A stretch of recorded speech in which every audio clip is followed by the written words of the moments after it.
When we started out to build a Demon, we didn't start out to compete with anyone else in the industry. We started out working from our background and being the best version of what we could be, because we are completely different. We are not trying to be a sports car. We are not trying to be a pony car. We're trying to be a street strip muscle car, and there's no one else in that space. We decided very early on in the project that the key to success on this car was going to be the last tenth.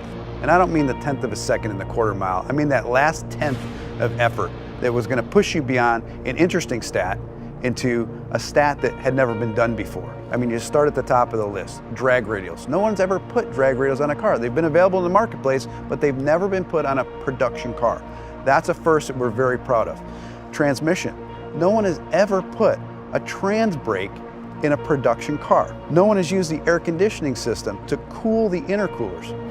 The Demon engine is all new. It's not a tuned up version of our Hellcat engine. The only part that carries over is the cylinder head. We deck honed the block, which is something you see on high-end race car engines.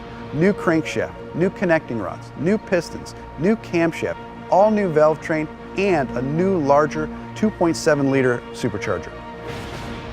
So all of those things that make it a dedicated drag car, all of those things that make it awesome on the strip, you can completely modify. You can make this car as comfortable or as crazy as you want it to be. The two most common questions I get on Demon: number one, why'd you build a car like this? And the second question after that, how much horsepower does it have? And I always tell everybody, I'll tell you the horsepower, it's amazing, but I want to explain to you the full performance package and everything that that horsepower enables. I'm going to walk you through a virtual run of what it's like to drive a Demon. You strap yourself into a 4-point harness, take your red key, fire up the most powerful V8 production engine ever put in a car. Put your car into drag mode. Once you go into drag mode, your suspension is already pre-calibrated for maximum lift off the starting line. Activate your line lock.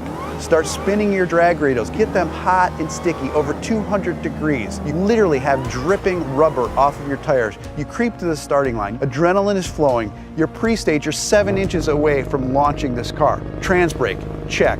Torque reserve, check. Yellow, yellow, yellow, green, launch. You leave the starting line at 1.8 Gs, harder than any car has ever accelerated off the starting line.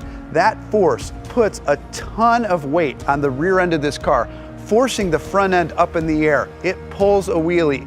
First gear, second gear, 0 to 30 in 1 second. Third gear, you're now at 60 miles an hour in 2.3 seconds. Fourth gear, 5.1 seconds, you're doing 100 miles an hour. Now things are starting to settle in. You're really getting into this time warp and things are happening so fast. You're getting close to the end of the track. You're now doing 140 miles an hour as you cross the finish line in 9.65 seconds. You have just driven this production car faster than any production car has ever finished the quarter mile. So fast, in fact, that after the NHRA certified that time, they banned it from competition. And it took 840 horsepower and 770 pound-feet of torque to do that. Being banned from the NHRA with this car at first sounds like a negative, but reality is it's really huge street credibility for this car. Even the National Hot Rod Association says you've pushed too far.